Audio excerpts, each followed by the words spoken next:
the development of the scientific method of research have so transformed human life that the long inherited timeless universe of symbols has collapsed. The result is that there is no hiding place for the gods from the searching telescope and the microscope. There is no such society anymore as the gods once supported. And in modern societies, every last vestige of the ancient human heritage of ritual, morality, and art is in full decay. The effect for the individual is that one does not know toward what one moves. One does not know by what one is propelled. The lines of communication between the conscious and unconscious zones of the human psyche have all been cut, and we have been split in two. If there's a tragic heroism left to contemporary man, it's that every one of us share the supreme ordeal, carry the cross of the Redeemer, not in the bright moments of his tribe's great victories, but in the silences of his personal despair. It is not so much that relatively simply matter of losing faith in something. Anything lost can be replaced by something else. What we have been dispossessed of is the capacity to believe at all, the essential virtue of faith itself, because we no longer believe in ourselves. The death of God, theologians of the 1960s missed the point. God did not die at Hiroshima or Dachau, nor was he a victim of a melancholy accident of the industrial, technological, or scientific revolution. In establishing the time of death, J. Hills Miller focuses more accurately on René Descartes' 17th century pronouncement that the existence is dependent upon awareness itself, merely a dramatic articulation of Renaissance individualism. Man has killed God by separating his subjectivity from everything but itself. The ego has put everything in doubt and has defied all outside itself as the object of its thinking power. Cognitic ergo sum, the absolute certainty about the self reached by Descartes. Hyperbolic doubt leads to the assumption that things exist. For me at least, only because I think them. When everything exists only as reflected in the ego, then man has drunk up the sea. If man is defined as subject, everything else turns into object. This includes God, who now becomes merely the highest object of man's knowledge. God, once the creative sun, the power establishing the horizon where heaven and earth came together, becomes an object of thought like any other. When man drinks up the sea, he also drinks up God, the creator of the sea. In this way, man is the murderer of God. In spite of continued pageantry and other bitter theological debate and warfare, if man did not kill God, he at least usurped his position. In the late Middle Ages, with the rise of individualism, That's right, dear.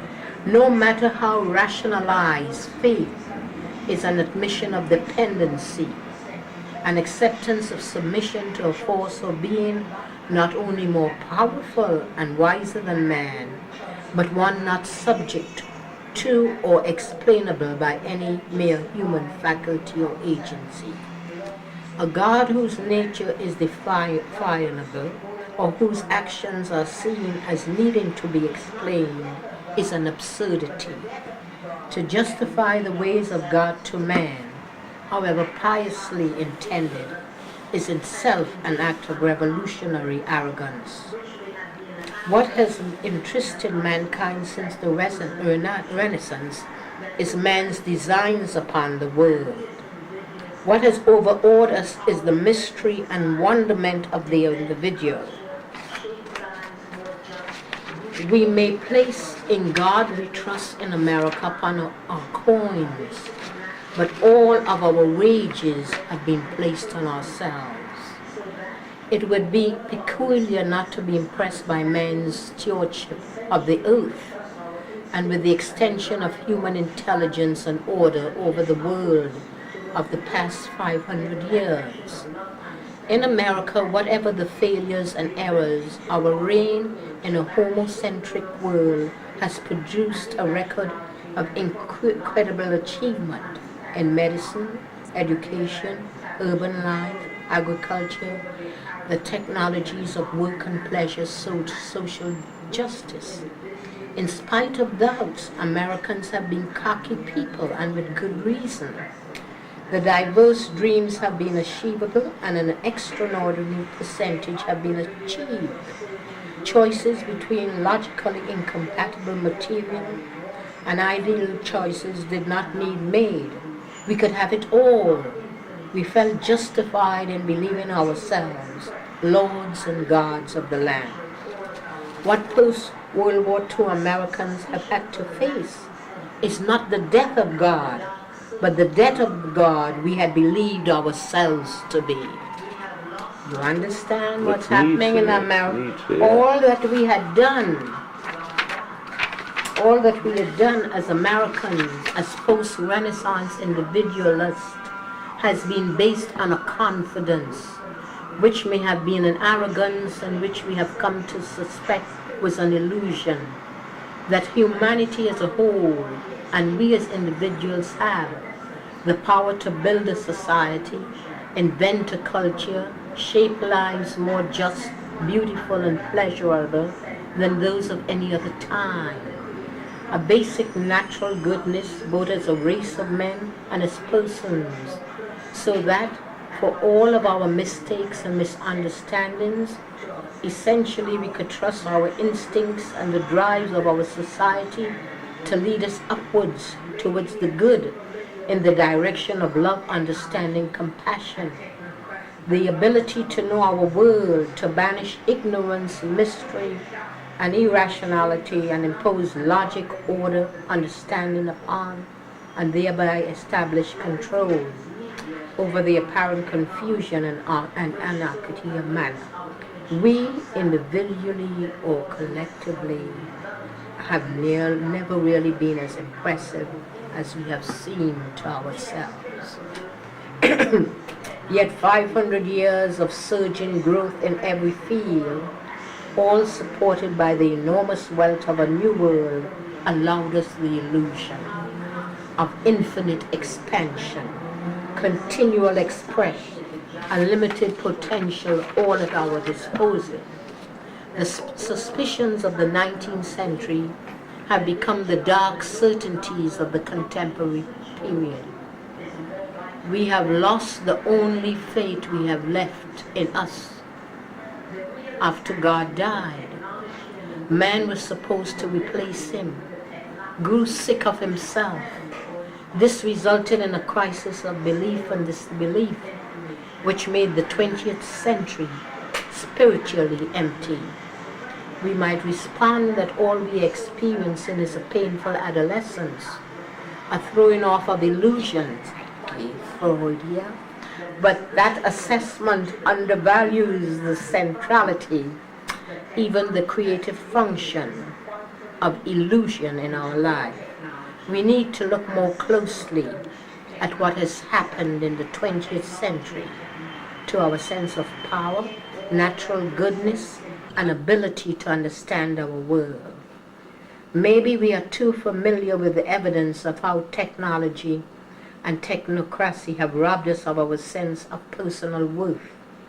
A future shock which leaves us numb and bubbling before the great dynamo. McLuhan's media technology, which so alerts our images of self that war's necessary result as misbegotten efforts to recover the old image. B.F. Skinner proposes a technology of behavior based on the premise that all of our actions are already controlled and freedom only a myth.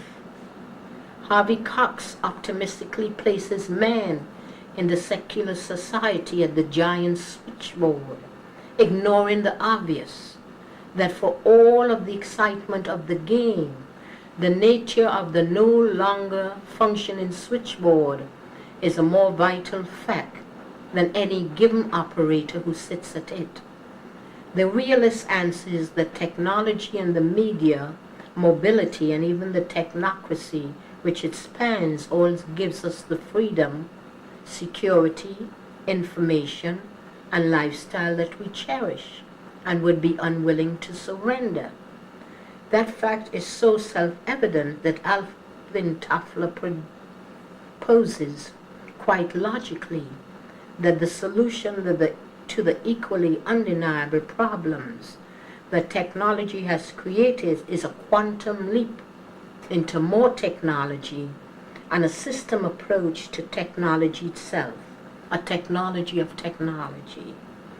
Yet all that good sense simply misses the point. How drastically our technological revolution has reduced the dimensions of man. How psychologically dwarfed and misplaced, like a grasshopper at the foot of the World Trade Center, the individual has been made. Thank you very much.